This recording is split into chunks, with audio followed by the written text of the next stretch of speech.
नमस्कार and welcome to Study Glows my dear friends. मेरा नाम है Prashant Mavani. I hope you all are doing good. दोस्तों, आज हम एक बहुत ही इंपॉर्टेंट विषय पर डिस्कशन करने वाले हैं। स्क्रीन पर विजुअल्स देखकर आपको पता चल गया होगा, वी आर टॉकिंग अबाउट खेती बाड़ी, एग्रीकल्चर। और अब हमारे देश को एक नए एग्रीकल्चर मिनिस्टर मिले हैं। ये जो एग्रीकल्चर मिनिस्टर हैं, इनका अगर हम ट्रैक रिकॉर्ड देखें तो पता चलता है कि इन्होंने मध्य प्रदेश में, जब वो चीफ मिनिस्टर थे मध्य प्रदेश के, तो उस समय पर उन्होंने एक बहुत बड़ा बदलाव खेतीबाड़ी में किया है, एग्रीकल्चर सेक्टर में किया है। अब एग्रीकल्चर सेक्टर इंपॉर्टेंट है, ये तो हम सबको पता है, लेकिन क्यों इंपॉर्टेंट है इसको थोड़ा हम बेसिक्स से समझ लेते हैं। खेतीबाड़ी जो है दोस्तों, एग्रीकल्चर सेक्टर जो है, वो हमारी जो ग्रोस वैल्यू एडेड है उसका 18% कंट्रीब्यूशन जो है वो एग्रीकल्चर सेक्टर से होता है। Number one, this is very important point. दूसरा, इससे भी इंपॉर्टेंट पॉइंट जो है, 18% is not bad, right, it's not that good either. जब आपको एक दूसरा फैक्ट पता चलेगा कि 46% जितनी हमारे देश की जो लेबर फोर्स है वो खेतीबाड़ी में जुड़ी हुई है। And this is the reason कि आई सेड कि 18% is not that good, right. 46% labour force किसी भी सेक्टर में है तो वो सेक्टर बहुत इंपॉर्टेंट बन जाता है पूरे देश के लिए, राइट। लेकिन इसकी प्रोडक्टिविटी जो है वो कितनी है? सिर्फ और सिर्फ 18%। तो इसमें एक बहुत बड़ा बदलाव करने की जरूरत है। और टू बी ऑनेस्ट, हमें इतने सारे लोग जो है, 46% जितनी हमारी लेबर फोर्स एग्रीकल्चर सेक्टर में है, तो इतने सारे लोगों की आवश्यकता भी नहीं है। इसको कम किया जा सकता है, मे बी समवेयर अराउंड 20% या फिर उससे भी कम। लेकिन इसके लिए फिर हमें क्या करना पड़ेगा? सर्विस सेक्टर और मैन्युफैक्चरिंग सेक्टर में और ज्यादा अच्छी गुड पेइंग जॉब्स क्रिएट करनी पड़ेगी।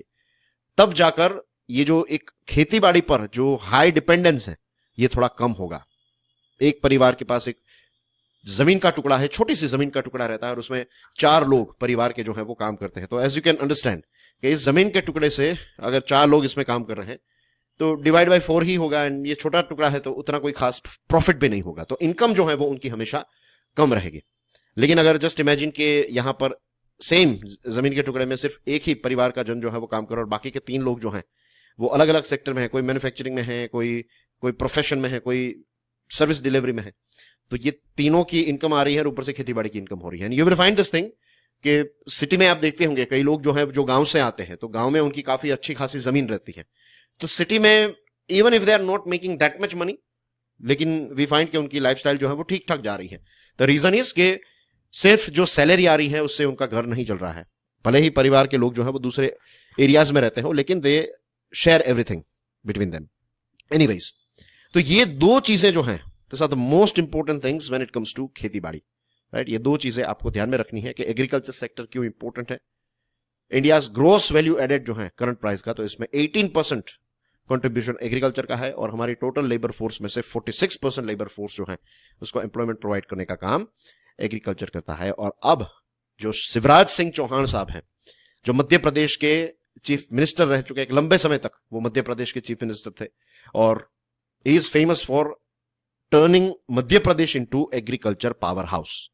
और उनकी जो टेन्योर है, अब देखिए, नवंबर 2005 से लेकर दिसंबर 2023 तक वो मध्य प्रदेश के चीफ मिनिस्टर रहे। बीच में 15 महीनों का गैप भी आ गया था, राइट। तो ये जो समय है तो उसमें 15 महीने आप दिसंबर 2018 से मार्च 2020 तक पकड़ लीजिए, तब तक वो चीफ मिनिस्टर नहीं थे, फिर से वो चीफ मिनिस्टर बन गए। तो we are going to talk about Shivraj Singh Chouhan, जो हमारे नए एग्रीकल्चर मिनिस्टर हैं। अब उन्होंने मध्य प्रदेश में क्या क्या चीजें की उसको देख लेते हैं। उनकी टेन्योर के दौरान, when he was chief minister of Madhya Pradesh, उस समय पर मध्य प्रदेश जो है ये गेहूं के उत्पादन में हमारे देश का 2nd नंबर का राज्य बन गया। नंबर 1 पर है उत्तर प्रदेश और उसके बाद आता है मध्य प्रदेश। इसी के साथ साथ जो गवर्नमेंट प्रोक्योरमेंट एजेंसीज हैं उसको सबसे ज्यादा ग्रेन्स प्रोवाइड करने का काम पंजाब करता है, और 2nd नंबर पर आ गया मध्य प्रदेश। तो ये अपने आप में बहुत बड़ी चीजें हैं। इतना ही नहीं, सोयाबीन्स, चना, टोमेटो, गार्लिक, जिंजर, धनिया, मेथी, ये सारी चीजों में मध्य प्रदेश जो है वो हमारे देश का नंबर 1 स्टेट है। ऑनियन के प्रोडक्शन की बात करें तो महाराष्ट्र से एक स्टेप पीछे, नंबर 2 पर है मध्य प्रदेश। मस्टर्ड में राजस्थान से एक स्टेप पीछे, और मेज, मक्का जो है तो उसमें कर्नाटका से एक स्टेप पीछे है। तो बहुत सारे फ्रंट्स में मध्य प्रदेश जो है वो टॉप का राज्य है। और पिछले 1 दशक में अगर आप देखेंगे, देखिए, सेंटर में मोदी साहब की सरकार चल रही थी, हम बात करते हैं 2014 से 15 टू 2023 टू 24, तो ये एक दशक जो है, इसमें अगर आप देखेंगे तो एग्रीकल्चर का जो ग्रोथ है इसकी एवरेज निकालेंगे नेशनल लेवल की तो इट इज 3.7, और मध्य प्रदेश की अगर आप देखेंगे एवरेज तो इट इज 6.5। तो एज यू कैन सी कि जो नेशनल एवरेज है उसके डबल, तो performing very very well Madhya Pradesh जो है वो खेती बाड़ी का जो ग्रोथ है मध्य प्रदेश में काफी अच्छा रहा है। और क्यों ना हो, क्योंकि एज ए चीफ मिनिस्टर उन्होंने बहुत बड़े बड़े स्टेप्स उठाए। 2004-5 से लेकर 2021-22 तक जो इरिगेशन है, जो सिंचाई की जो कवरेज है सिंचाई का, वो 80% जितना हो गया, जो था उससे डबल कर दिया इस चीफ मिनिस्टर ने। इतना ही नहीं, जो क्रॉप की इंटेंसिटी है, अगर ऑल इंडिया फिगर निकालेंगे तो इट इज 1.55। अगेन इसमें आप देखिए मध्य प्रदेश का आंकड़ा जो है इट इज 1.9, और इसके पीछे जो एक सिंपल रीजन है that is access to irrigation. जब सिंचाई की फैसिलिटी है, जब किसानों को पानी मिल रहा है, तो जब आप पानी प्रोवाइड करेंगे तो क्या होगा, पहले सिर्फ बारिश पर आधारित खेतीबाड़ी होती है, तो किसान जो है वो साल में सिर्फ एक ही फसल निकाल सकते हैं, जिसको जनरली कहते हैं एक ही सीजन निकालते हैं। लेकिन अब क्योंकि उनके पास पानी है तो वो एक से ज्यादा सीजन, कई जगहों पर 2 सीजन, कई जगह पर 2.5, राइट, वेजिटेबल्स, फ्रूट्स, ये सारी चीजें भी उगा दी। तो इससे किसानों की इनकम जो है वो भी काफी इंप्रूव हुई है और खेतीबाड़ी का प्रोडक्शन जो है वो भी काफी इंप्रूव हुआ है। इसके साथ साथ जो पुरानी कैनाल्स थी तो उनको रिपेयर करवाना, उनको फिर से बिल्डअप करवाना, राइट, तो इरिगेशन में काफी अच्छा इन्वेस्टमेंट उनके टेन्योर के दौरान मध्य प्रदेश ने किया है। और सिर्फ पानी से कुछ नहीं होता, देखिए प्रोडक्शन हो गया तो प्रोडक्शन को आपको बेचना भी है, मार्केट तक पहुंचाना है, तो इस चीज का भी ख्याल रखा है। तो पूरी सप्लाई चेन आप समझ लीजिए, जहां से प्रोडक्शन होता है, प्रोडक्शन से लेकर मार्केटिंग, ये सारी चीजें जो है, और बीच में जितने स्टेप्स हैं, तो इन सारे स्टेप्स पर मध्य प्रदेश की सरकार ने काम किया। एग्री प्रोड्यूस जो है इसको बेचने के लिए जो एपीएमसी है, वैसे के साथ साथ सब मंडी, सोसाइटीज और वेयर हाउसेस जो है वो गांव के नजदीक बनाया, ताकि किसान जो है वो अपनी जो फसल है वो एज क्विकली और as easily as possible market में बेच सके और किसान को भी तुरंत पेमेंट मिल जाएगा। तो ये सारे स्टेप्स जो है वो उन्होंने उठाए हैं।